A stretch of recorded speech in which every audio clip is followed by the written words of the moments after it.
తాకట్టులో ఉన్న బంగారాన్ని విడిపించి ఆ రోజు ఆన్లైన్ రేటుకే మేము కొంటాం. Sharma gold company. నమస్తే, మీరు చూస్తుంది సుమన్ టీవీ. నేను మీ కీర్తి. అక్టోబర్ నెలలో ద్వాదశ రాశుల వారికి ఎలా ఉండబోతోందో తెలియజేయడానికి మనతో పాటు ఉన్నారు ప్రముఖ ఆధ్యాత్మికవేత్త కోనాల భాగ్యలక్ష్మి గారు. నమస్తే అమ్మా. ఓం శ్రీ మాత్రే నమః. అమ్మ, సింహరాశి వారికి ఎలా ఉంది? వారికి ఏమైనా బాగుందా? శుక్లాంబరధరం విష్ణుం శశివర్ణం చతుర్భుజం ప్రసన్న వదనం ఛాయే సర్వ విఘ్నోపశాంతయే. ఓం శ్రీ మాత్రే నమః.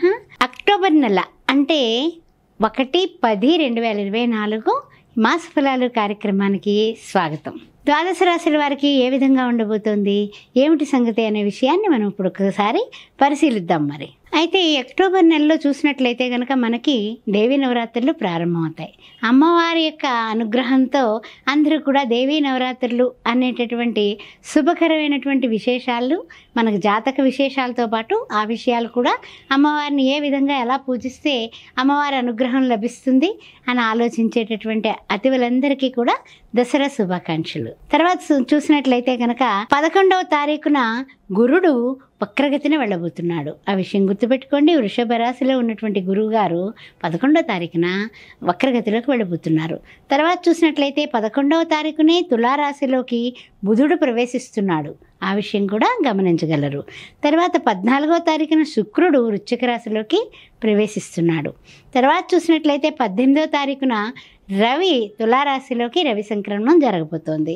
తర్వాత చూసినట్లయితే కనుక కర్కాటక రాశిలోకి కుజుడు 20వ తారీఖున ప్రవేశం చేస్తున్నాడు. అయితే ముఖ్యంగా చూసినట్లయితే కనుక 30వ తారీఖున బుధుడు వృశ్చికంలోకి ప్రవేశిస్తున్నాడు. గ్రహముల యొక్క గమనాలు ఈ విధంగా ఉన్నాయన్నమాట. అయితే మనము అనుకుంటూ ఉంటాం కదా, ఏమనంటే కనుక గ్రహాల గమనాలను బట్టే మన యొక్క జాతక చక్రంలో పరిస్థితులు, స్థితి, గతి కూడా మారుతుంది అన్న విషయం మనం అనుకుంటూ ఉంటాం కదా. మరి అలాంటప్పుడు ద్వాదశ రాశుల వారికి ఈ మాసంలో ఏ విధంగా మారబోతోంది 1-10-2024, 31-10-2024 వరకు మనం చెప్పుకుందాం. సింహరాశి వారికి మాస ఫలాలు కార్యక్రమంలో ఏ విధంగా ఉండబోతోంది? మఘా నక్షత్రం, బుబ్బా నక్షత్రం, ఉత్తర ప్రథమార్థం.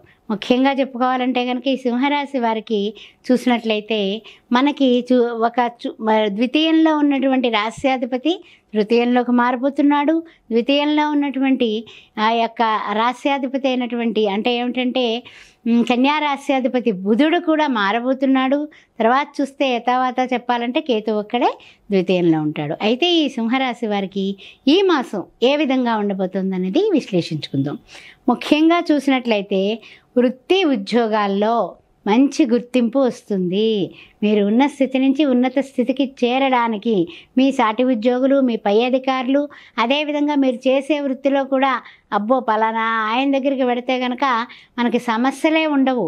అది లాయర్లు అయ్యుండొచ్చు, డాక్టర్లు అయ్యుండొచ్చు, ఏ వృత్తుల్లో ఉన్న వాళ్ళైనా సరే వాళ్ళు గొప్ప పేరు, కీర్తి, ప్రతిష్ట, డబ్బు సంపాదించే సమయం ఆసన్నమైంది అని చెప్పొచ్చు. 17వ తారీఖున రవి మార్పు, అందువల్ల ఆరోగ్యం జాగ్రత్త. ఆరోగ్యం భాస్కరాది ఇచ్చేది అంటూ ఉంటాం కదా, ఆరోగ్యం జాగ్రత్త. తర్వాత చూసినట్లయితే కనుక అన్ని విధాలా కొన్ని బాగానే ఉన్నాయి. కానీ 20వ తారీఖున కుజుడు 12th హౌస్లోకి వస్తున్నాడు.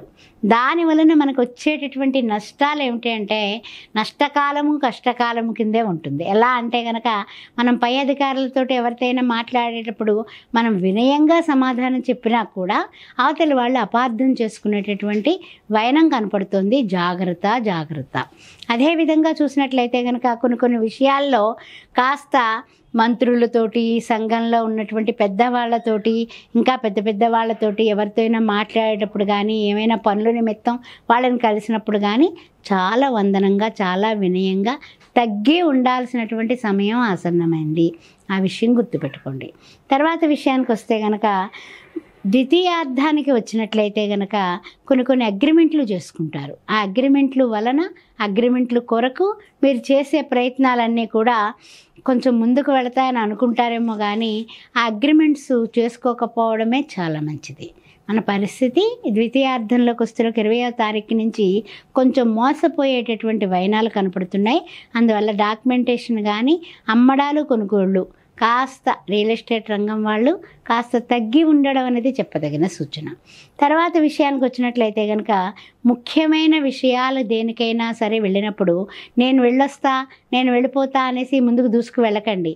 మీ వాళ్ళు ఎవరినైనా, మీ కుటుంబంలో వ్యక్తులను ఎవరినైనా కూడా తీసుకొని దగ్గరకు వాళ్ళతో పాటు మీరు ఏ కార్యక్రమానికన్నా వెళ్ళడం అనేది చెప్పదగిన సూచన. తర్వాత ముఖ్యంగా ఏంటంటే కనుక విపరీతమైన ఖర్చులు చేసిస్తూ ఉంటారు. వచ్చినట్టే ఈ చేత్తో వస్తుందో ఆ చేత్తో ఖర్చు పెట్టేస్తారు. అలా అయితే ఎలా మరి? అందుకని ఖర్చుల్ని నియంత్రించుకోవడం అనేది చెప్పదగిన సూచన. తర్వాత ముఖ్యంగా ఏంటంటే కనుక తప్పనిసరిగా కొన్ని విషయాలు గుర్తుపెట్టుకోండి. ఆరోగ్య విషయంలో ఒకటి జాగ్రత్తగా ఉండండి, అదేవిధంగా ఖర్చులని నియంత్రించుకోండి, అందరినీ కూడా నమ్మి మోసపోకండి. ఆ 3 విషయాలు కూడా బాగా గుర్తుపెట్టుకోండి. అయితే ముఖ్యంగా ఏంటంటే కనుక కొన్ని విషయాల్లో సింహరాశి వారు అడ్మినిస్ట్రేషన్ రంగంలో ఉన్నవాళ్ళు వారికన్నా కింది స్థాయి వ్యక్తుల్ని గబక్కున ఆజ్ఞాపిస్తూ ఉంటారు. అది వాళ్ళు నొచ్చుకొని మనకి గొయ్య తీయడానికి అవకాశాలు కనిపిస్తున్నాయి. అందువలన కొంచెం మీతో పనిచేసే వాళ్ళతో కానీ, మీ కింది స్థాయి ఉద్యోగస్తులకు కానీ, సేవకులకు కానీ మీరు మాట కానీ ఆజ్ఞాపించేటప్పుడు కానీ పరుషంగా మాట్లాడకుండా కాస్తంత నిదానంగా, ప్రేమగా, షుగర్ కోటెడ్ ట్యాబ్లెట్ ఎలా ఉంటుంది హోమియోపతి మందు, అలా మీరు మాట్లాడితే కొంచెం సమన్వయ లోపం తగ్గి అన్ని విధాలా మనకి వాళ్ళు ద్రోహం చేయడం అనేది తగ్గిపోతుంది. అందువల్ల కఠినత్వం అనేది తగ్గించుకోండి. లైఫ్ ఇస్ బ్యూటిఫుల్ కదా, మరి సింహరాశి వారు ఏం చేస్తే బాగుంటుందంటారమ్మా? ఏం రెమెడీస్ చేయాలి ముఖ్యంగా?